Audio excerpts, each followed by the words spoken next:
Okay, hey there everyone. In this video I want to talk about a statement that Barack Obama made during Monday's press conference regarding debt limit negotiations, so a few days back, in which he stated, quote, and I'll highlight it here, with respect to Social Security is not the source of our deficit problems, end of quote. And various conservatives, and I'll focus on one here, Con Carroll of the Washington Examiner, took issue with Obama's statement. And Carroll stated, quote, "This is simply false." And he continues, the Social Security Board of Trustees annual report found that Social Security added $49 billion to last year's budget deficit and is projected to add another $46 billion to this year's deficit. And then he also quotes factcheck.org, which said that, quote, Social Security has passed a tipping point. For years it had generated more revenue, but those days are gone. Rather than lessening the federal deficit as in the past, Social Security has at last, as long predicted, become a drag on the government's overall finances, end of quote. So I'm going to go to these two sources that Carroll adduces in support of his conclusion that Social Security is a source of our deficit problems. So here's the trustees report, SSA.gov, 2011 annual report. And if you see, Carroll says that the report says that it added $49 billion to last year's budget deficit. But if you see here, when they talk about the $46 billion deficit, they don't say budget deficit or fiscal deficit or federal deficit, rather. $49 billion, they just say deficit. And the reason is because if you look down at this chart, what were the sources of income to the trust funds in 2010? By the way, funds is pluralized because it's talking about here Social Security and Medicare, but we'll disregard Medicare because we're talking about Social Security.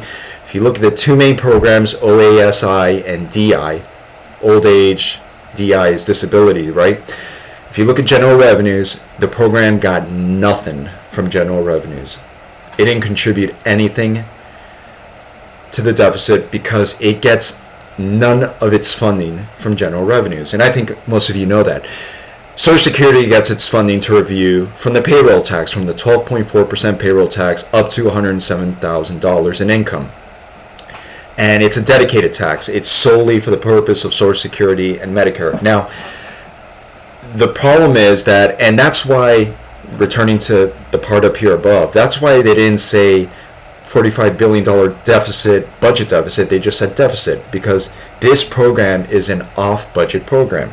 And that's really the source of the confusion, and I think the ideologically motivated confusion by Con Carroll and here, because, and also with factcheck.org, because they are assuming that Social Security is part of a quote-unquote unified budget, that it's part of the whole entire federal budget. But as Dean Baker points out,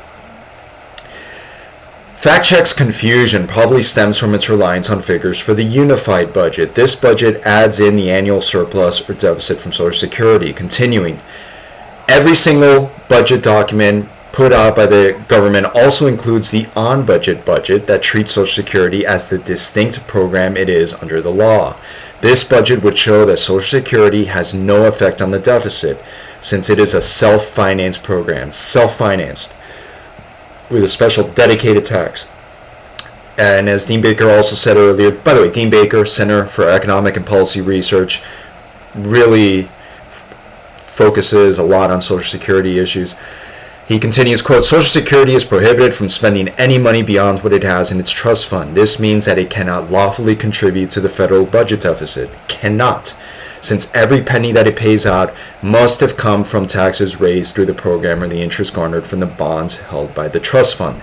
Now, one extenuating factor that could possibly excuse Carroll and others who make this claim, conflating the Social Security budget with the overall federal budget, is the fact that, and I'll continue with Dean Baker and outsource the answer to him, as he quotes, quote, the one exception to this rule of, Social Security being funded by this dedicated tax, the payroll tax.